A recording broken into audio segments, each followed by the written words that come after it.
Hi friends, मेरा नाम है राम वैष्णव और मेरे चैनल पे आप सभी का स्वागत है। मैं आज आपके लिए एक नई कहानी लेके आया हूँ। अगर कहानी अच्छी लगे तो मेरे चैनल को सब्सक्राइब ज़रूर कीजिएगा। ये कहानी है, जो चाहोगे वही पाओगे। चलो आज कुछ नया सीखते हैं। इसी के साथ हम कहानी को शुरू करते हैं। एक साधु एक घाट के किनारे डेरा डाले हुए था।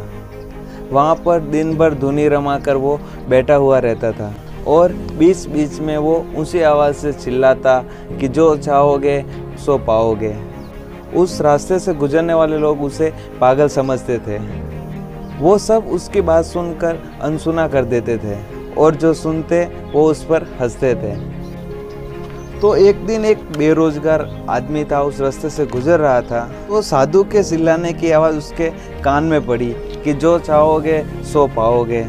और ये वाक्य सुनकर वो युवक उस साधु के पास आ गया और बोला कि बाबा, आप बहुत देर से चिल्ला रहे हो कि जो चाहोगे सो पाओगे।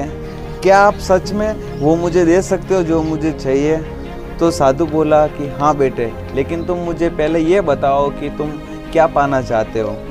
बाबा, मैं चाहता हूँ कि मैं एक दिन हीरो का बहुत बड़ा व्यापारी बनूँ। क्या आप मेरी ये इच्छा पूरी कर सकते हो? ये बात युवक बोला। बिल्कुल बेटा, मैं तुम्हें एक हीरा और एक मोती देता हूँ। उससे तुम जितने चाहो उतने हीरे और मोती बना सकते हो। ये बात साधु बोला। इतनी बात सुनकर युवक की आंखों में आशा की ज्योति चमक उठ गई। फिर साधु ने कहा कि बेटे, तुम अपने हाथों की हथेलियाँ मेरी तरफ बढ़ाओ।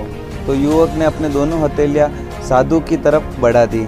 साधु ने उसके एक हाथ की हथेली पर अपना हाथ रखा और बोला कि बेटे, ये लो तुम्हारा पहला हीरा, और बोला कि बेटा, ये दुनिया का सबसे अनमोल हीरा है और इसे समय कहते हैं, और इसे जोर से अपनी मुट्ठी में जकड़ लो। इससे तुम जितने चाहो उतने हीरे बना सकते हो। इसे तुम अपने हाथों से कभी निकलने मत देना। फिर साधु ने अपना दूसरा हाथ युवक की दूसरी हथेली पर रखा और कहा कि ये दुनिया का सबसे कीमती मोती है और इसे धैर्य कहते हैं।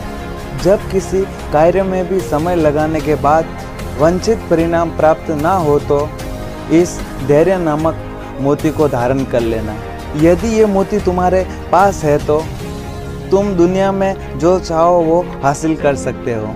युवक ने साधु की बात ध्यान से सुनी और धन्यवाद करके वहाँ से चल पड़ा। उसको सफलता प्राप्त करने के 2 गुरु मंत्र मिल गए थे और उसने निश्चित कर लिया कि वो अपना कीमती समय व्यर्थ में नहीं गवाएगा और सदा धैर्य से काम लेगा। कुछ समय बाद उस लड़के ने, एक बड़ा व्यापारी था हीरो का, उसके पास काम करना चालू कर दिया था। कुछ समय तक वो लड़का उस व्यवसाय का गुण सीखता रहा और एक दिन अपनी मेहनत और लगन से अपना सपना साकार कर दिया और वो बहुत बड़ा हीरो का व्यापारी बन गया। इस कहानी से सीख, मेरे हिसाब से लक्ष्य प्राप्ति के लिए सदा समय और धैर्य नाम के हीरे मोती अपने साथ रखें और अपना समय कभी भी व्यर्थ न जाने दें और कठिन समय में धैर्य का दामन कभी मत छोड़ें। इससे सफलता अवश्य ही प्राप्त होगी। हाय फ्रेंड्स, अगर मेरी ये कहानी आपको अच्छी लगी हो तो मेरे चैनल को सब्सक्राइब जरूर कीजिएगा और साइड वाले बेल आइकन को ज़रूर प्रेस कीजिएगा ताकि मेरे सारे वीडियो की नोटिफिकेशन आपको मिलती रहेगी। धन्यवाद। जय हिंद। Thanks for watching.